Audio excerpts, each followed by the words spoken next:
বলে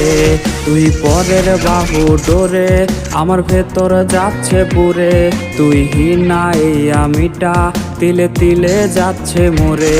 আমার পুরুষে পুরুক বুক তুই পুরারে তোর সুখ তবু মরার আগেও আমি দেখবো না রে তোর মুখ আমার মৃত আত্মাটা